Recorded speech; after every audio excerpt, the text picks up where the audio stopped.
Welcome back to Pod Save the World. I'm Tommy Vietor. I'm Ben Rhodes. Ben, you're in Singapore right now. It looks very cool in your background. I know. I'm right back in the time zone soup here, Tommy. Yeah. I'm actually here. Like, there's a huge. I'm not here for it, but there's like a huge Formula One race coming up in Singapore. Say hi to MBS for me. Well, I'm gonna miss it actually because like I'm here for like some conference in the run up to it. But the weird thing is like I'm not an F1 guy. Maybe I should be. Like the entire city is like being prepared for like this F1 course. Like I was going running the other yesterday, can't remember what day it is. And like there were obstacles everywhere and like stands are set up. And I'm like, this is probably pretty cool. Well, that's cool. I should probably actually watch this one day. There's a Netflix show that's actually pretty fun because the drivers are very competitive and they're very bitchy and they talk shit about each other. And it's kind of like behind the scenes. But the actual races themselves, I kind of struggle with it too.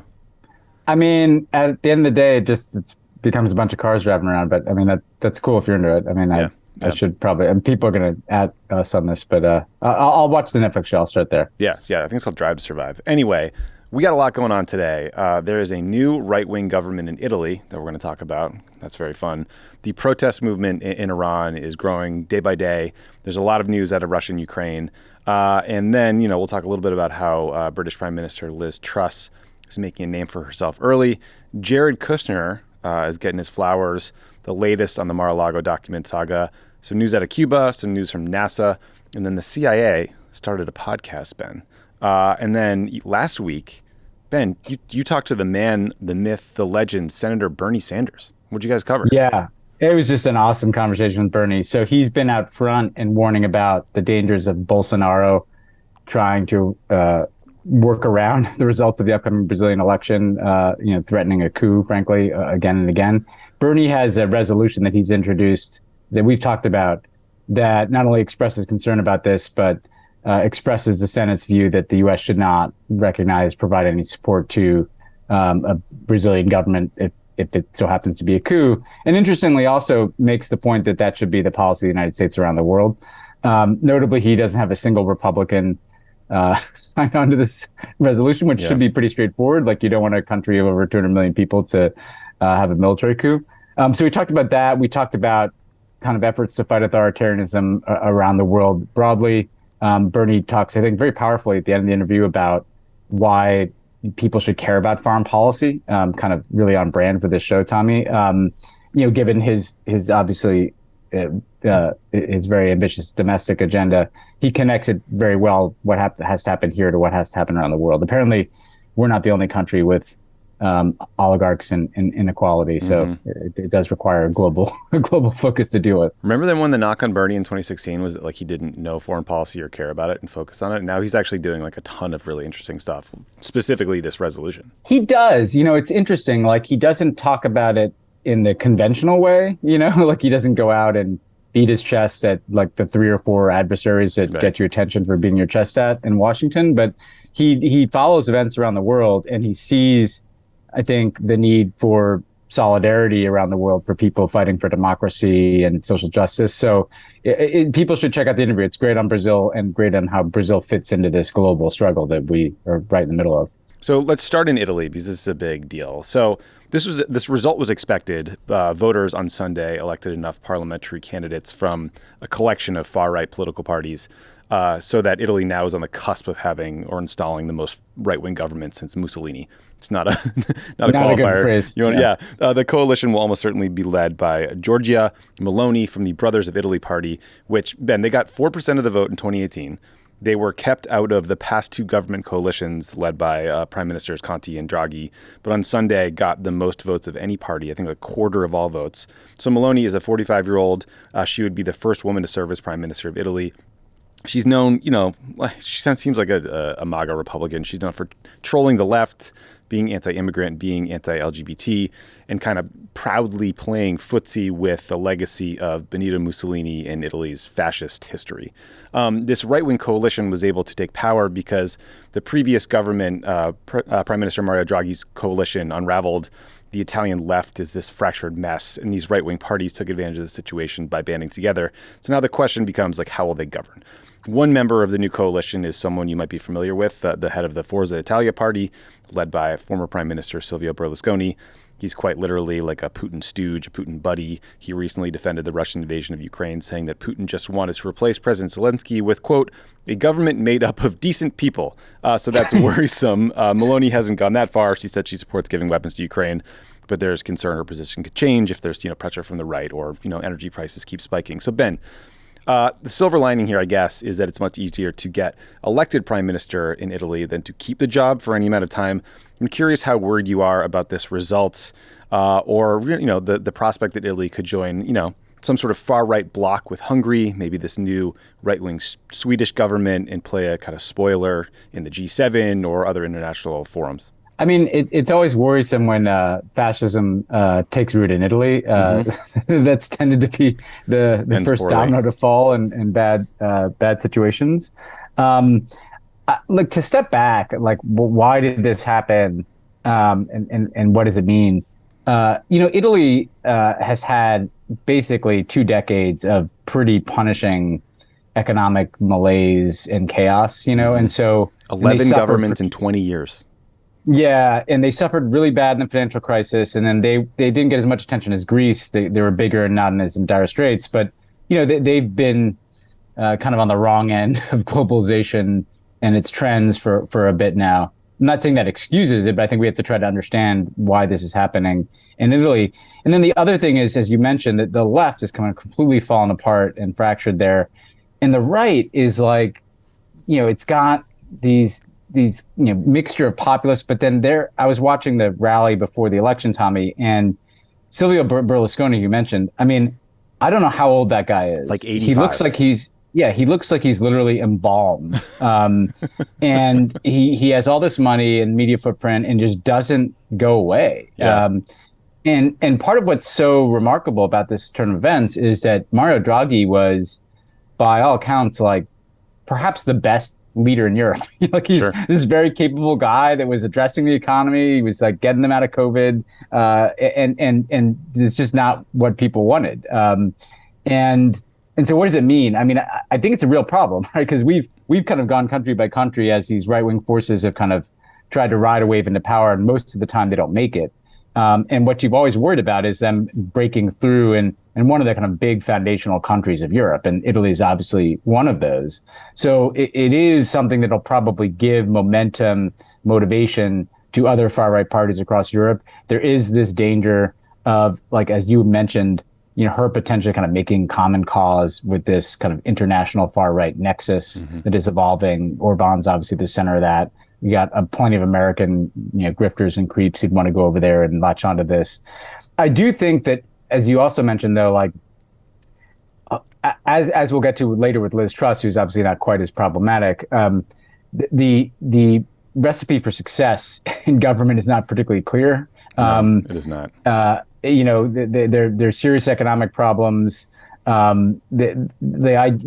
worry about kind of mean-spirited anti-immigrant, anti-refugee policies, but even that, her capacity to deliver on the kinds of things she's saying, I think, are minimal. But I think it's very, very, very important in that context that the rest of Italy's political parties on the left get their shit together and unify in opposition, because what you don't want is her to be running into problems and just demagoguing the left and demagoguing immigrants for the reason that she can't get all the things done that she wants, which is kind of a recipe for trying to accumulate more power.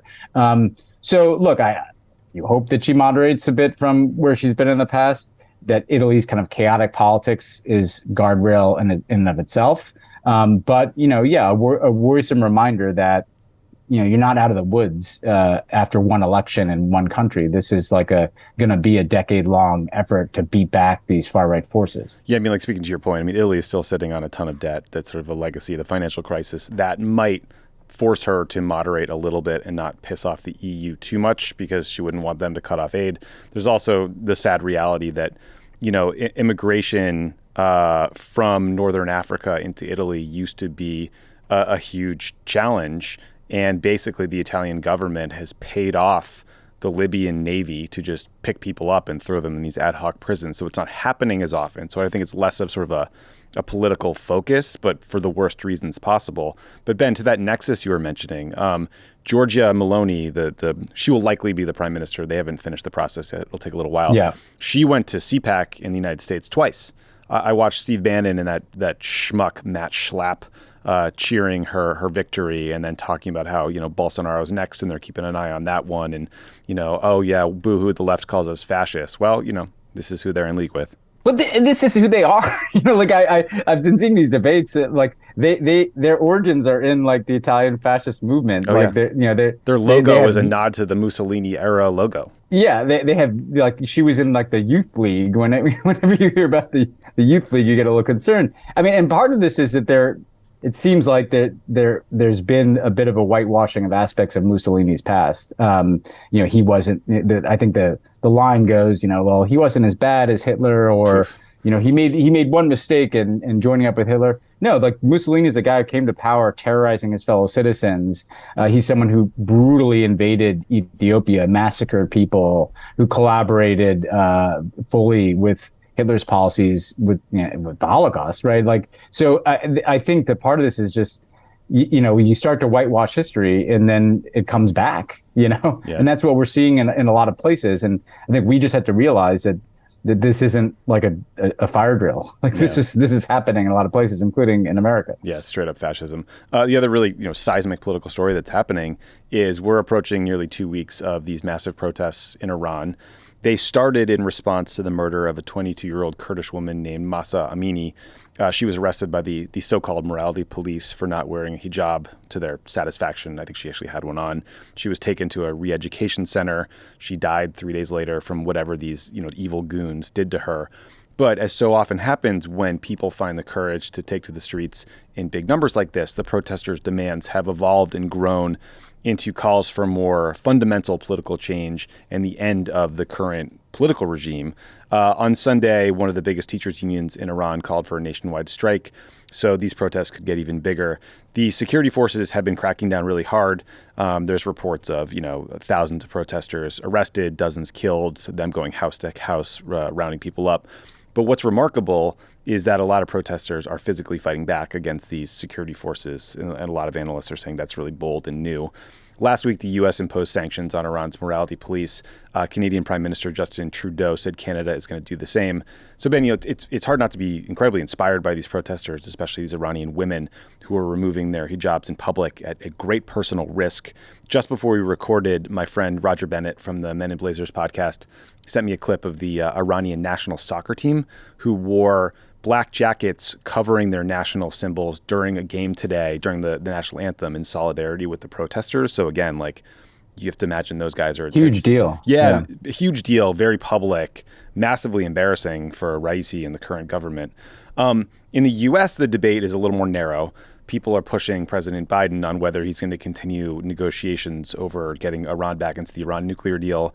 On Sunday, Jake Sullivan, National Security Advisor Jake Sullivan, was on CBS.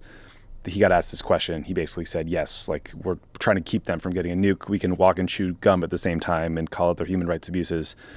Curious if you agree or if you think there's a way to fold what's happening on the streets, in these protests into that conversation, whether you keep them separate. How would you manage this? Well, I mean, first of all, it's been really remarkable and inspiring to see these protests, as you said, Tommy. I mean, just visions of women burning their hijabs in Iran. It's jaw-dropping, the courage that takes. And to me, it's really what's notable is we've seen protests in the past decade that are tied to politics, like the Green Movement in response to the election there that was basically stolen in 2010. And then, these economic protests at times. What's interesting to me about this one, obviously there were components of those protests that were frustrated with the Islamic Republic, but this is very much about a social issue. This is about the kind of creepy fascistic morality police and subjugation of women. And to me, that's almost more fundamental than just being pissed that, that the prices are too high or that the economy's in the shit. Inflation comes and goes, this gets to the core identity of the regime. And so that's why I think this is really profound. And look, we should also caution here as supporters of a variety of protest movements around the world, like they usually don't end with like the protesters marching into the presidential palace and the president leaving. They do sometimes. The guys with the guns have a lot of leverage, unfortunately. Yeah, and in Sri Lanka that happened, but I think in places like Iran, we have to just unfortunately remind ourselves that the guys with guns matter. But to me, it's an important time because the supreme leader reportedly is on like his last legs and very ill health.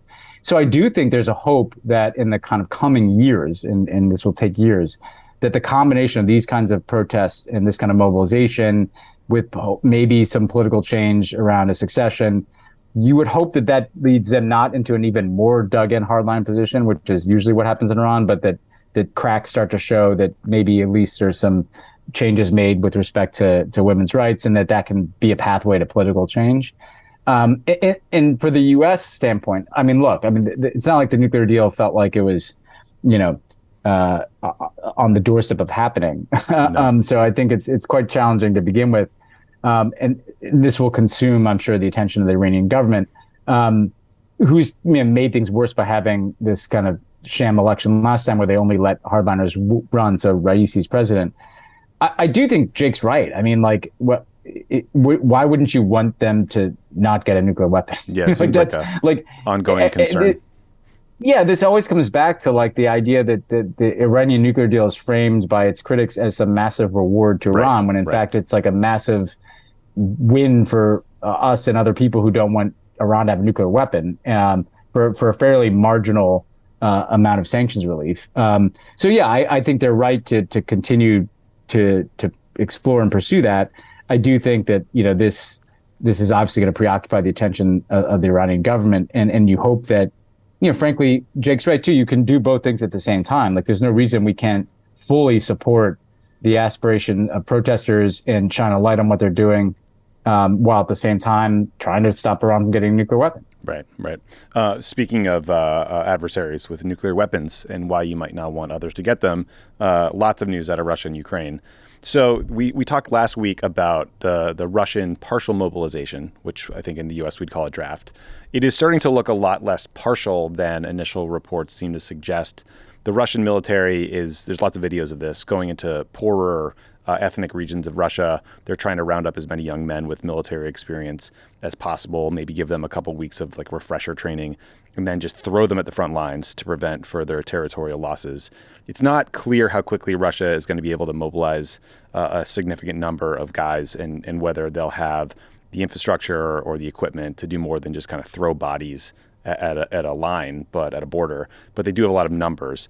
That said, there are lots of reports that Russian men are fleeing the country. They're getting on any available flights. They're driving over the remaining border crossings into countries like Georgia. And, we've seen, again, videos of protests and people fighting with these military recruiters, talking back, which is very dangerous in Russia. It sounds like white-collar workers and then politically connected people seem to be getting exempted from the draft. I guess the U.S. and Russia are more alike than we thought, Ben. Yeah, I don't know if you saw this. The son of Putin's spokesman, Dmitry Peskov, he was dumb enough to engage in a phone conversation with some YouTube host, like a Russian YouTube show host, who was basically prank calling him. And he said, "Oh no, I'm not going to serve if I'm drafted." So great. Very worrisome to imagine Putin putting another 300,000 troops into this fight. But you can also see in sort of the week or so this has been going on, why he tried to resist this move for as long as possible, given the response. I mean, it's pretty, there's an outcry.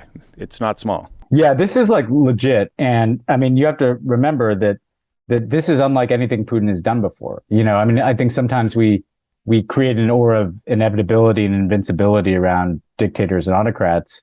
But Putin is in like dangerously new waters for him. Mm-hmm. I mean, he's objectively losing a war in Ukraine that he sold on a bunch of lies that everybody can now see are lies, even back home through their propaganda machinery.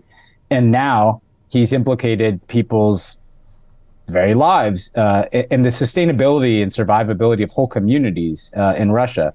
I mean, clearly they didn't have like a well-oiled machine to carry out this mobilization. And when you have like a rotten, corrupt system, it's going to show when you try to do big things like this.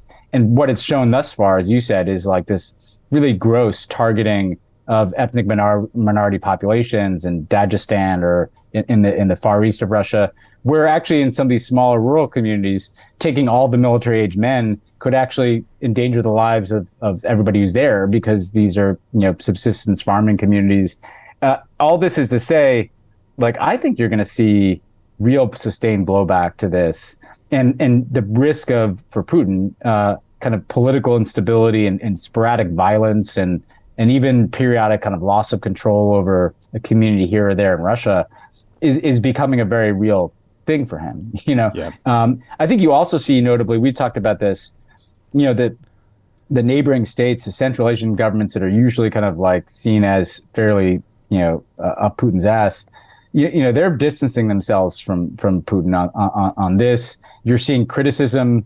There was a very powerful speech people should find by the former president of Mongolia, expressing solidarity with all the ethnic Mongolians and people, ethnic minorities in Russia that are being rounded up. So yeah, there may be, they have all these additional, and here the cliche holds, like, bodies to throw at the front line, but the cost back home to Putin, is much greater. And at the end of the day, for Ukraine to actually win this war, they may have to do it. It may have to be something that happens inside of Russia that allows them to win the war, as much as their own battlefield success. Like, Putin basically made the foundation of Putin's regime is going to have to start to crack, Yeah.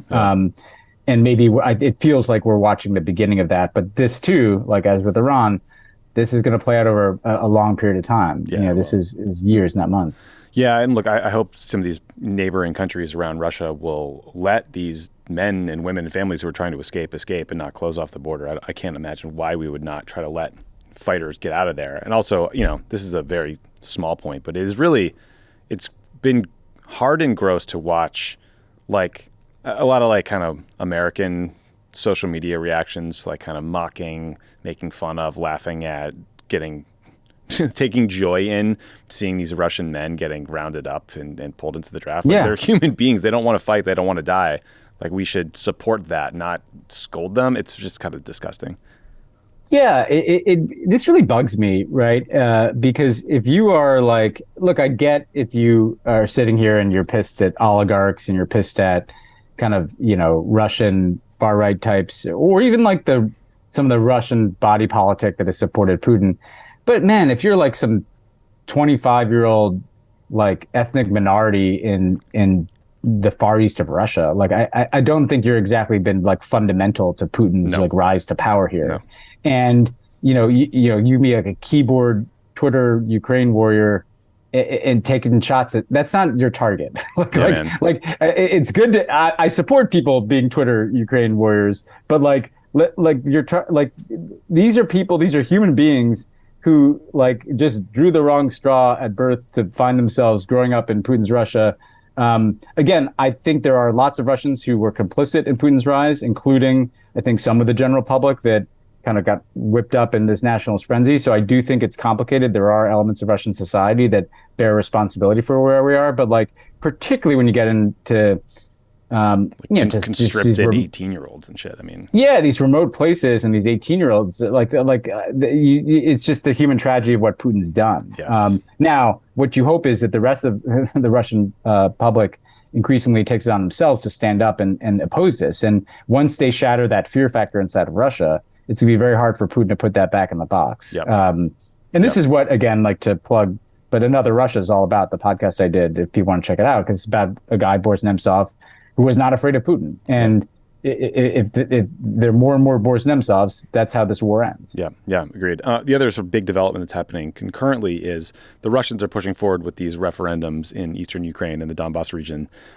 These Ukrainians in these occupied territories are literally being forced to vote at gunpoint on whether to join the Russian Federation. It's obviously a sham, but the concern becomes whether Russia, pushes this process forward, declares, these regions part of Russia and says, okay, well, now these are officially Russian Federation territories.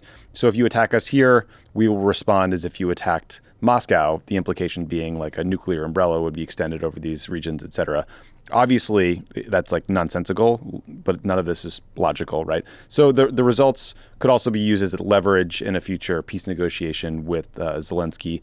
The good news is that the European Union says it won't recognize these results. This is a weird thing, though, Ben. Again, like I'm focusing on the media response, and maybe that's not the biggest point. But I found it odd and depressing how often I see Western media coverage describe what's happening and be like, Western countries say these referenda are illegitimate, but Russia says blah, blah, blah. And it's like, state the obvious here. Like, this is coercion. There's no ambiguity here about what's happening. You have soldiers going house to house saying, hey, you want to vote to join Russia? Like, what do you think is going to happen there? Tommy, I woke up at like 3:30 in the morning, jet lagged. And for some reason, like I saw like these headlines that were like, I think Reuters had a headline like, Luhansk region votes to join Russia or something. Don't even call it a vote. The BBC was doing it too. It's like, what are you doing? It's fucking insane. It's outrageous and irresponsible. Like, we talk about both sides media in this country. Like, these are people that invaded a country, like killed and depopulated those territories. We know from some of the same reporting and some of the same outlets that there are literally mass deportations and torture of people in these areas. And they're going around at gunpoint and telling them to vote. And then, the framing of it is like, Russia holds election in Luhansk, 96% vote in favor of joining Russia, like Ukraine and Western countries. Like, this is, do your fucking job. Like, this is not what is North happening. Korea. Like, this is not real. Yeah. They're breaking international law. Like, it's amazing that we're having this discussion. Like, these are total sham elections that they're totally illegal. It's just playing into Putin's creation of an alternative narrative. And there's no reason to do that. These are fake elections. And you're right, like the veneer of legitimacy, not only does Putin want to annex his territory, but this is the vehicle for them to use a tactical nuclear weapon, to say that any attack on these areas that they're now going to claim are part of Russia invokes their nuclear response. That is a very frightening thing. Right. And the more we try to delegitimize the basis of that, I think the better. Or a newly friendly sort of right-wing Italian government says, well, maybe you should consider negotiations where the starting point is the Russians get this territory, et cetera. Like, that's how this goes badly.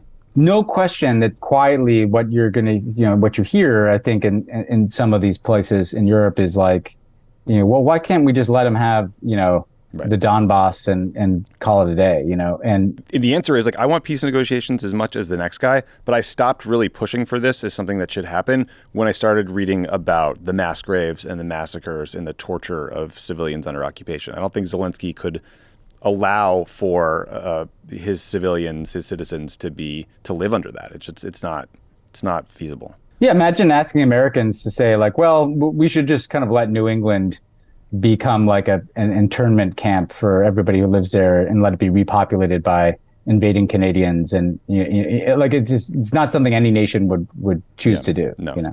Last sort of roundup of news on this topic. So Congress might soon authorize another $11.7 billion in assistance for Ukraine. That goes on top of the $53 billion that's already been approved. So just, again, a staggering amount of money. On Monday, Vladimir Putin granted former U.S. intelligence contractor Edward Snowden Russian citizenship, so congrats to all involved there.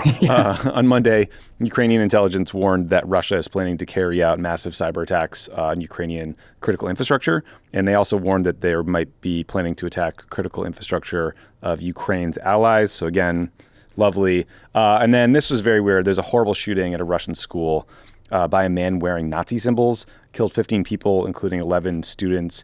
It seems like this was a disturbed individual who attended this same school, not like connected to the broader geopolitical stuff that's going on, but very scary and awful. And then just before we started recording, I saw the European officials are now investigating a mysterious underwater explosion, or several of them, that damaged the Nord Stream pipelines, which carry natural gas from Russia to Germany. Prime Minister of Poland says this was an act of sabotage, presumably by the Russians. So, the latest data point suggesting that Europe is in for a very cold and challenging winter when it comes to natural gas and energy. Yeah, and there was like 3 separate explosions in different places, which doesn't feel like a freakish accident. Doesn't happen. Yeah.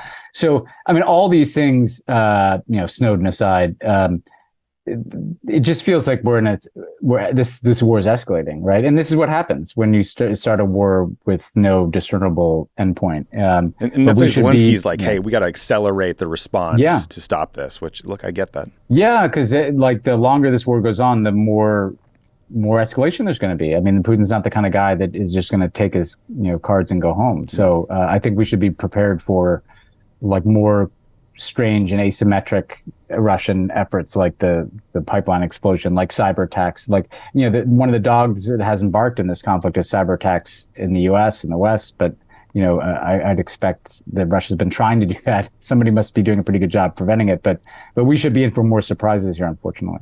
Turning to the United Kingdom for a bit. So I think a lot of people, Ben, were wondering how the new British Prime Minister, Liz Truss, would be able to make a name for herself and sort of get out of the shadow of her predecessor, Boris Johnson. I bet they did not think that she would go with the tank the global economy approach, but that is what happened. Last week, Liz Truss's Conservative Party, the Tories, proposed increasing government borrowing to pay for massive tax cuts, mostly for the rich. I think there was a banker's bonus that will no longer be taxed.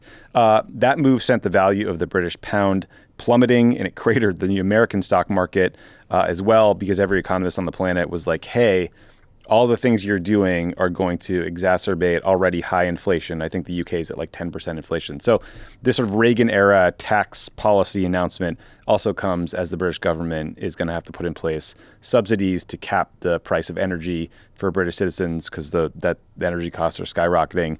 And the Bank of England is jacking up interest rates to try and cool off inflation. So I don't know, Ben, how you feeling about the new leadership? Things going well over there? I saw, Tommy, that the IMF put out a statement warning against what they'd done in the UK, this announcement, urging them to reconsider. It's never good if you're like a G7 country and like the IMF is preparing like a stabilization package, or something. Like what a profound and utter failure and embarrassment this whole thing was. I mean, I think if you step back from it, I will never stop connecting all this back to Brexit, right? When you have a political party that sold the most consequential decision that the United Kingdom has made in many, many decades on just a massive steaming pile of lies, like the lies, they keep trying to kind of lie and spin their way out of this. And the latest version of this is to think that this is like the United States and not the United Kingdom, and we're just going to come in and be Ronald Reagan and slash taxes. And I'm no economist, Tommy. Like when you're in a massive cost of living crisis and you're already talking about massive expenditures to try to prop up your energy needs of your citizens, like and your pound, your currency is already like weakening dangerously, and you've left the common market that you were a part of, like deciding to like have a massive set of tax cuts for the rich and corporations is not what I would recommend. No. And it just to me it just speaks to the kind of bankruptcy of the Tories, that they have no answers for Brexit, and that they've told lie after lie. They said that leaving the common market would allow them to have like this robust bilateral free trade agreement with the United States. Well, that's not happening. They said they'd be able to like stand up to the EU and kind of bend them to their will. Why would a bloc of over 300 million people that is a massively larger economy than the UK feel like the UK has any fucking leverage over them, right? Yeah. And now they say that they're going to tax cut their way back into growth and somehow fiscal solvency. Like, hello, British people. Like, yeah, it's self-evident. I know you're still upset about the Queen. Like, you are getting screwed here by people who are selling you a fucking giant heaping set of lies. You made a mistake in voting for Brexit. Fine, that's done. What's done is done. But like, at some point, can you please put some adults in charge of your country? I know we've had the same problem in the U.S. Like, I know we're in a big glass house here, but I'd like you to do that, please. It is a good time for Americans to visit London since the dollar will go pretty far. Next topic. So banner week for our friend Jared Kushner, Ben, who got a big time big boy award. He got Hungary's Order of Merit medal last week, which is the fourth highest award that can be granted by the Hungarian state. The fourth highest award is so funny to me. That's like such vintage Kushner mediocrity here. Like, who gets the third? Like the goulash guy? Like, what is this? I think the third is that like medal that Sebastian Gorka used to wear. Yeah. It's just like it's all out in the open now, right? It's like we've got like the blood and soil autocrat in Hungary doling out the fourth. I mean, I would like to see the list of the people that clocked in ahead of Jared. But like Jared is so unself-aware that I'm sure he thought that this was like one of the high honors of his life. He thinks it's great. Just for fun, let's hear a quick clip of the admittedly crazy former Trump trade advisor Peter Navarro talking about Jared on a recent, I think, some far right-wing channel. I call Jared in Taking Back Trump's America the clown prince, which is an obvious takeoff on the Saudi crown prince. Hey, and by the way, the crown prince of Saudi Arabia would play Kushner like a puppet. It was just, and Jared's weakness was he always thought he was the puppet master when in fact he was the puppet. Couldn't say it better myself, Ben. Thank you, sir. So, that's all been painfully obvious to all of us for a while here, guys. Nailed it, Peter. Speaking of Trump world, Ben, so a little update on the classified documents in Mar-a-Lago. The short answer, just for everyone listening, is that case closed. This has all been fake news. Here's why. If you're the president of the United States, you can declassify just by saying it's declassified, even by thinking about it, because you're sending it to Mar-a-Lago or to wherever you're sending it. And there doesn't have to be a process. There can be a process, but there doesn't have to be. Mental declassification. I learned something today. Telepathic declassification. I mean, who knew, Tommy, in all those meetings that we were in, all those like ferocious investigations of compromises of classified information, the idea that you could just think it is declassified is a stunning innovation. I mean, it bears pointing out here, because sometimes, like, you see people. This is a version of like the media covering the sham referenda in a certain way. You'll see some people say, well, maybe Trump seems to have a sweeping view of presidential power. Right, one that he made up, yeah, as if this is like some like legal theory or something. When, again, we haven't done this in a very long time on this podcast. Like, if Barack Obama had taken like 100 boxes or 100 classified documents in box after box, and then said he telepathically declassified it, probably wouldn't go well. Thinking that the sweeping view of presidential power wouldn't apply in that instance. It would shrink. Look, and what he's doing here is he's admitting the crime, right? Yeah. So, look, at the core of this, like, he committed a crime, took those steps in Mar-a-Lago. It's entertaining to hear him talk about it, but doesn't change the basic facts. Right. And like back here on planet Earth, I mean, here's a clip of French President Emmanuel Macron doing an interview with Jake Tapper about whether Macron has been briefed on all this information that is reportedly sitting in a file or was sitting in a file in Mar-a-Lago about Macron and him, and something that Trump apparently would brag about to his buddies before stuffing these documents in his basement. Here's a clip. I read some newspaper about that, like you about the books. If you have more information, I would be delighted to share them. But you don't know what it is. Nobody's talked to you about it. I'm not part of the FBI. I'm not one of the President Trump's lawyers. I have no information about that. I will not say it's extremely pleasant to see this type of information. I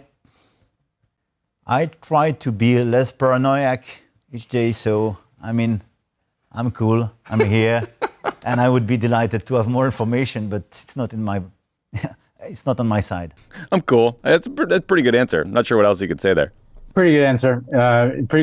In good English there, Macron. I think this is such a travesty. This is such an embarrassment to our country. And whatever you think of Emmanuel Macron, like the president of one of our closest allies shouldn't have to be sitting there wondering like what's in a box of material in fucking Mar-a-Lago from the former president of the United States who may run for president again. And I will just say, like, I think he has every right to be briefed on what's in that information. Every right. Like, I hope that. I know that DNI is conducting a review and all this stuff, like, particularly on something like that where there's been so much press reporting, they should tell him what's in there. This is like the matter of trust with allies and, who we ask to do really hard things, right? And the idea that Emmanuel Macron is sitting there trying to help us deal with the war in Ukraine and the European energy crisis, and he's got the leader of the Republican Party in the United States like with a box of shit in his house. Like that's really that sucks. It's just like a profound betrayal of what the United States is supposed to do in the world. Totally. Here's a couple more quick things, Ben. This is a segment I'm trying out with you today called "Hey, That's Cool." Let's see how it goes. Part 1. Apparently, the Saudi Live Tour's lobbying efforts in Washington went terribly. Remember, this was being led by former Vice President Dan Quayle's son, an aging Australian golf star, Greg Norman. The Live crew had a little meeting up on Capitol Hill with a bunch of members of Congress.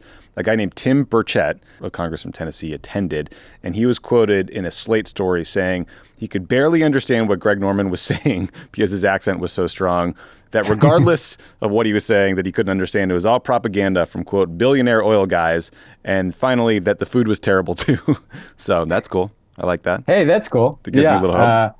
I mean, you could see the sham for what it was. I also saw like the thing about Norm Coleman, Saudi mega lobbyist, is also like the fundraiser for the Republicans and has raised like almost $100 million in dark money. So less cool. The grossness of the Saudi influence campaigns continue. But I'm glad Greg Norman, the shark, didn't land it. Who's a peak as a golfer, was like 30 years ago before he started selling like hats with a shark on them. Like I'm sure, I'm glad his live pitch went down as well as like his game has been the last couple of decades. Me too. Part 2. In a national referendum, Cubans overwhelmingly voted in favor of allowing same-sex couples to marry and adopt children. So that's very cool. Yeah, there've been progress on same-sex marriage in Cuba for a while now, and this is really cool to see in Latin America. Like strange countries making inroads on marriage equality. I was just in Taiwan, which legalized same-sex marriage recently. Cuba, so the countries is different as Taiwan and Cuba can legalize same-sex marriage. Then we can all do this. Come on, guys. And the third story I had in here: NASA slammed a refrigerator-sized space probe into an asteroid to see if they could knock the asteroid off its orbit. This was a test to see if a similar technique could one day be used to prevent a planet-killing asteroid from hitting Earth and killing us all. So I'm glad they nailed this thing, glad they hit the asteroid, but it'll be much cooler if we then learn that it actually changed the orbit and the broader strategy proves to have worked, but it'll take a little time to figure that one out. But, fun to see, footage of NASA just like blowing shit up. I feel a little misled because I thought basically you needed like Bruce Willis or Ben Affleck to pilot a ship with like a nuclear weapon to like nuke the asteroid. Who knew that you could just shoot a fucking refrigerator up into the sky and save planet Earth? Learn something every day. If that's the case, like if Don't Look Up could have been solved with the refrigerator, could have saved the ending. Saved a lot of viewers for sitting through the whole thing. Finally, Ben, the CIA has started a podcast. It's called The Langley Files. The first episode features the CIA director and friend of ours, friend of the show, Bill Burns, former State Department lifer. Here's what I'd like to say to the CIA. Stay in your fucking lane. Okay? Yeah, you don't want this podcast industry smoke. So help me God, if I hear Bill Burns reading like a Tommy John ad or some shit, I am coming down to your office and I'm going to set you straight. So cut it out. Don't even. Yeah, I mean, like, if they're coming at me with like the Langley coffee too and the merch, like, don't think that you're encroaching on the space guys. Like, you've got your covert operations over there. You've got your, you got your spy networks and all your shit. You've done like, your cute tweets. I don't know that you need to, like, this is our space. This is our little corner. Okay. This might be peak podcast. The CIA starting a podcast might be the day it all started to end. For everybody. I know we may be sitting at a bar in like 5-10 years and be like, when the agency launched that thing, man. Late September 2022. Yeah. I will say I'm glad they're trying to communicate. I mean, I've always I think we tried to urge them to, I don't know, a little more transparency over there is never a bad thing. But no, it's not. It's not. We're just going to keep an eye on this competitor, though. Yeah, it's a lot of inertia in that place. Okay, we are going to take a quick break, and when we come back, you will hear Ben's interview with Senator Bernie Sanders about the upcoming elections in Brazil. So stick around for that. We are very pleased to welcome back to Pod Save the World Senator Bernie Sanders from Vermont. Thanks so much for joining us, Senator. My pleasure, Ben. So it's great to have you on in the run-up to this Brazilian election, which we've been following, and I know you've really played a leading role in following in the Senate, where President Bolsonaro has made all kinds of threats about not respecting the potential result. I wanted to just start by asking you to describe what your concerns are from what you're seeing from Bolsonaro, and introduce this resolution that you pursued in the Senate to try to do something about that. Well, Brazil is the largest country in Latin America. What happens there is obviously important to the whole continent.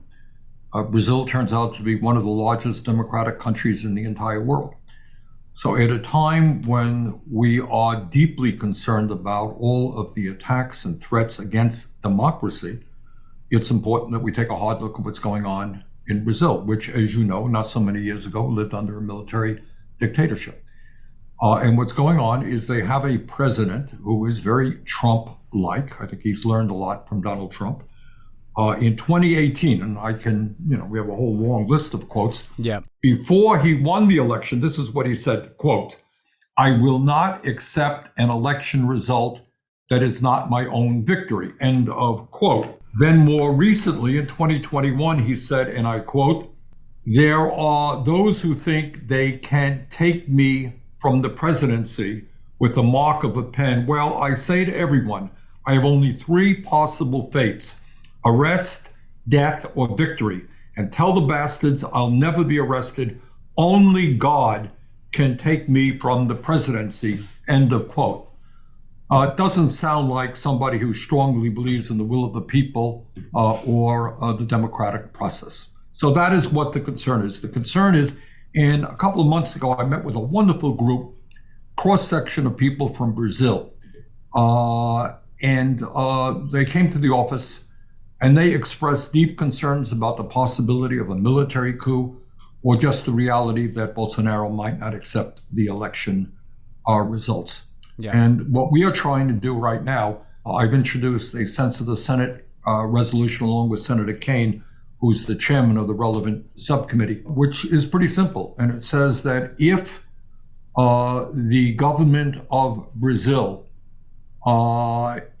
stays in power because of a coup or because of illegal manipulation of the elections or refusal to accept election results, the United States will not recognize that government and cease the aid, the substantial amount of aid, including military aid, that we give to Brazil right now. So in getting into, there are different angles to this, in getting into Bolsonaro's tactics here, I think he pretty famously in his 2018 election mimicked some of the Trump campaign's strategies and messaging and social media.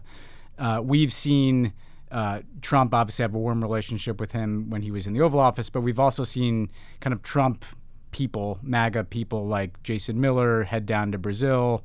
We've seen Steve Bannon take this on. How concerned are you that there's kind of an overlap between the far right in this country and Brazil? And Bolsonaro's talked about rigged voting machines. It almost feels like, he's singing off the same playbook here. What do you see there? Look, he's laying the groundwork. It's no great secret, Ben. I think your view is this. What he's doing is what Trump did. He's laying the groundwork to say, look, and it's what Trump did. This is a fraudulent election. I won, and I will not accept the results. And by the way, I have the military behind me. This is clearly, you mentioned people like Bannon and others. This is part of a global effort to undermine democracy all over the world.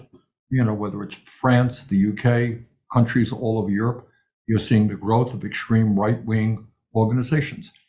And to my mind, this is a very deep issue. And I think what you're seeing, and there are 100 reasons why this is happening, but one of the reasons is that globalization, while it may have been successful for many people, it has been a disaster for a lot of people, especially working people in rural areas who have been left behind. They're falling further and further behind. Government is not responding to their needs. And they're saying, what does democracy do for me? What are all these stupid political parties doing for me? I want somebody up there who can get the trains running on time, who's going to help me. And I think you're seeing that movement all over the world. And to my mind, what we need are efforts to create economies that work for all, not just the few, to restore faith that government, in fact, can work for ordinary people. Do you? And I want to come back to the resolution, but I want to pick up on something you said, because one of the interesting things that's happened in Latin America the last few years is you see a lot of gains on the left. At a time when populism has largely manifested itself on the right, we've seen Boric get elected in Chile, Petro in Colombia. Pretty much the whole hemisphere moving in that direction. And Lula has obviously been at the vanguard of the Latin American left, we should note, he's led by huge margins, or substantial margins at least, in all public opinion polling in the Brazilian election. Do you feel like the Biden administration in the United States is doing enough to kind of embrace that trend and see it as an opportunity to address things like structural inequality in Latin America? Because sometimes, as someone who worked on Cuba and has the scars to prove it, and wanted to pursue a different kind of relationship there, in part to have an opening with the Latin American left, the U.S. tends to look at leftists with some degree of concern, in Latin America. Do you see an opportunity here with potentially Lula on top of Boric and Petro and a bunch of other leaders to have a new set of issues that shapes our agenda? I would hope so. And by the way, in fairness to the Biden administration, before we talk about their relationships with progressive governments, they have, and I think in an unusual way, sent the CIA and sent the Secretary of Defense down to Brazil over the last several months to make it clear that they did not want to see a rigged election or a coup. And that's what the Biden people did. And I appreciate that.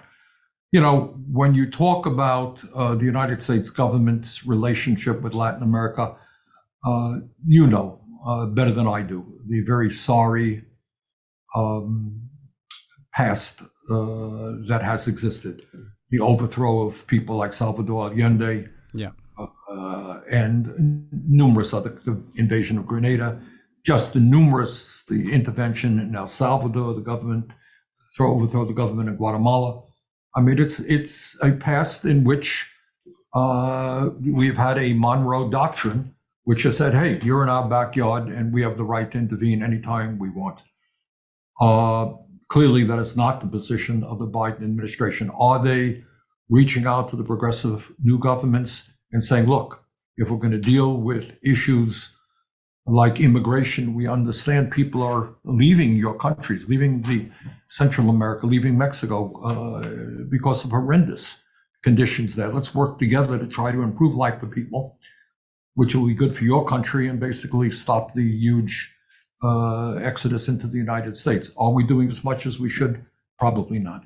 Well, I just see an opportunity there to work on the agenda you talk about. But I want to come back to your resolution in Brazil. What's the status of your ability to get that done? It doesn't seem like there's a lot of Republican enthusiasm. Why do you think that is? And have you gotten anywhere in your kind of private conversations with your colleagues on the other side? It really is. And I say this honestly, not to be overly partisan. It is a sad state of affairs that this resolution, I think we have 5 or 6 Democrats on it. We could have more. We haven't been as aggressive in going after Democrats. We wanted to get some Republicans on. To be honest with you, I don't know that we will have any Republicans. And I think the answer is not complicated. Bolsonaro is, in fact, a strong Trump ally. And if you are a Republican in the United States Senate, why do you want to antagonize Donald Trump? Yeah. So I think that's the bottom line for that. What we're trying to do now is see if we get this thing, quote unquote, hotlined, which means see if we can move it through the Senate and get it onto the floor for unanimous consent. Will we be successful? Stay tuned. So, and it's an interesting resolution in that it obviously expresses not just a view, but makes recommendations about how the U.S. should respond. Let's say the most likely scenario happens, right, where you have Bolsonaro losing the election, according to vote tallies, international election monitors, but then refusing to step down. What would you like to see the U.S. administration do in that context, and what is the role of Congress in that context? I think we got to be as aggressive as we can be. I mean, obviously, it's not only cutting off all military aid and all types of aid to a government which is essentially an illegal government, but I think doing everything we can to support the justified demands of the Brazilian people. If in fact that scenario takes place, and I hope very much that it won't, and it may very well not. I mean, at the end of the day, Biden is the president and Trump is not the president. But I would, not only for the sake of the people in Brazil, but for Latin America and for the entire world, if the world sits by and allows an illegal government to come to power in the largest country in Latin America, then we're turning our backs on democracy. And I think the future for democracy will be very bleak indeed. Yeah, no, I mean, this is, as you said, one of the largest democracies in the world, and talk about a bellwether for this region. But you mentioned the whole world. I mean, one of the things that was interesting to me is, in this resolution, which I think serves a great purpose for Brazil itself, but it also points to the idea that the United States would not be providing kind of military assistance to governments that come to power through coups that overthrow democratic elections, which, if we're honest, we can find countries around the world where we haven't followed through on that principle. I'll be, honest. In the Obama years, for instance, Thailand, you had a military coup and this awkward dance with how to manage that relationship. I mean, do you think that given the autocratic trends, just being clear and more consistent on the basic principle that if you have a coup that overthrows a democratic result, the United States is going to cut you off. Is that the kind of consistency that we should be aiming for across the board, or do you see this more as Brazil focused? I think so. Look, I think so. At the end of the day, in a world which is becoming more and more authoritarian, more and more oligarchic from an economic perspective, it is imperative that the United States stand vigorously for democracy. What will it say to the poor people of Brazil who are voting, according to the polls, very significantly for Lula, that we're going to turn our backs on you? So both from a pure perspective regarding democracy and our belief that people themselves have the right to control their own destinies, not the military, and also, from an economic point of view, and that many of these, governments are supported by the rich and the powerful.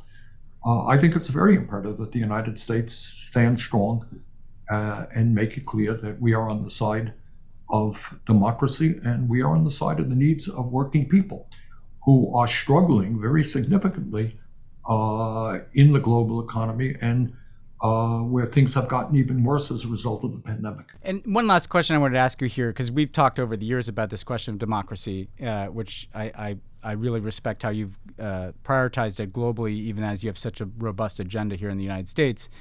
One of the things that is, as someone who really cares about democracy myself, that is complicated when it comes to U.S. foreign policy is that it sometimes becomes tethered to U.S. geopolitical interest, right? So we only talk about democracy and right. Venezuela and Iran, we look the other way. Cuba, but somehow Saudi Arabia is a flourishing democratic society, right? Exactly. I guess women can even drive a car now, almost. Yeah, almost. Although you can get in prison if you're a woman who criticizes things. But I like one of the thing that is staring us in the face, though, is that the Cuba and Iran have horrific excesses in their governmental systems, but the mega trend that is leading to accelerating democratic backsliding, particularly in democracies themselves, is coming from the far right, right? Putin, Orban, Bolsonaro, I'd say Netanyahu. We could go on, unfortunately. What does the left have to do to create greater solidarity among movements for democracy across borders? Because you mentioned the Brazilian civil society you met with. I'm sure that they're not that dissimilar from the Hungarian civil society I met with, or people in India who are concerned about Modi's excesses, or people in the Balkans who are dealing with Russian-backed far-right movements. It doesn't feel like we are as organized and connected as the far right is, where you've got Steve Bannon flying around meeting with far-right parties in Europe and Putin financing them. What can be done to and what have you been working on, because I know you have done some of this, to create greater connectivity among the progressive democratic forces that I think are on the front lines, really, of this fight against far-right and nationalist authoritarianism? Well, I think that's a very important question, Ben, and I think the answer is neither I or anybody else has done anywhere near enough. I was just in London a few weeks ago as part of a parliamentarian set of meetings. And let me just turn this off. I participated in a rally with union leaders who are on strike, dealing with the incredible rates of inflation and high energy prices, and an economy which is, I think people don't appreciate, I didn't, really bad for working people in the UK. And we've kind of reached out a little bit to some of our friends in France. But I think your point is well taken. We need to bring progressives, people who believe in democracy, believes in the rights of the working people, who are very worried. Look, I got to tell you, and I'm working on a book which will deal with this a little bit. Oligarchy is an issue, Ben, that cannot be ignored. Not in the United States, not around the world. In this country, you got 3 people who have more wealth than the bottom half of America. You got 3 Wall Street firms that have control $20 trillion in assets. These are not just American companies. These are global, BlackRock, etc. Huge global enterprises that have a huge impact all over the world. And these guys are getting richer. Ordinary people are struggling.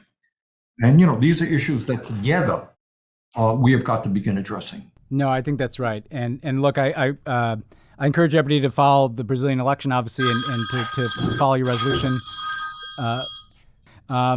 Appreciate you coming on. Anytime you want to come on, talk about these issues or spotlight some of these issues. Yeah, I'll call you back. Well, there you go. Never ends. No, I was just saying, anytime you want to come back, thanks for joining. Here's, as I mentioned to you earlier before we went on the air, and I want to say this to the viewers, from a political perspective, foreign policy is not a sexy issue. Yeah. That's true. People are worried about the price of gas, the price of housing, the wages they earn, all of which is natural. These are the day-to-day realities that people have to deal with. What happens in Brazil is not exactly something that people are talking about every day. But and I know that these issues are of enormous consequence. Yeah. And I want to thank you for what you're doing, because there aren't a lot of people out there talking about foreign policy in a language that people can understand. So we've all got to do better. And I think we have got to reach out to our friends all over the world. And there are many who are fighting for democracy. Today, you look at the papers and, I am impressed by these young people in Russia standing up right now, out on the streets, in Putin's authoritarian society, to go out on the streets and get arrested. That is an act of great courage. Do you agree? Yeah, no, absolutely. And these are people taking on more risks than us. And, the Putins of the world and the Trumps of the world actually understand why this matters, even though, Trump may not understand the issues. They understand that this is connected. There are movements taking place on both sides of these issues. I would say there are more of us, people who believe in small d democracy, than those who would keep us down. As you mentioned, kleptocracy and oligarchy invest a lot in suppressing those movements, which is why I think it's so important to connect the conversation that you've really spearheaded in this country about equality and justice. That's a global concern, right? And it is a global concern. It's great that we're able to have conversations like this to draw that together. Well, let's continue this discussion at another time. And thanks again for the work you're doing, Ben. Absolutely. Thanks, Senator. Thanks again to Senator Sanders for joining the show. That guy, Ben, did he take a phone call during it? What happened there? He did, but it's I just loved it. It was so on brand, because he was able to take a phone call and then just come back in kind of mid-thought and absolutely crush, I love it. I just say I always end up conversations with Bernie feeling like a little more energized and me too. Hopeful. There's a can-do to it. And at a time when you got protesters and places as different as Russia and Iran, you tell yourself maybe we're gonna get through this, But yeah, Bernie has calls to take. He's got important He's a busy people man. want to talk to him. He's a busy man. Maybe it was the CIA calling to book him on the podcast. Yeah, I'm guessing not. He's like, we'll cut your funding for that. All right, man. Well, safe travels. Thanks for doing this at 4 a.m, whatever it is over there. And we'll talk to you all next week.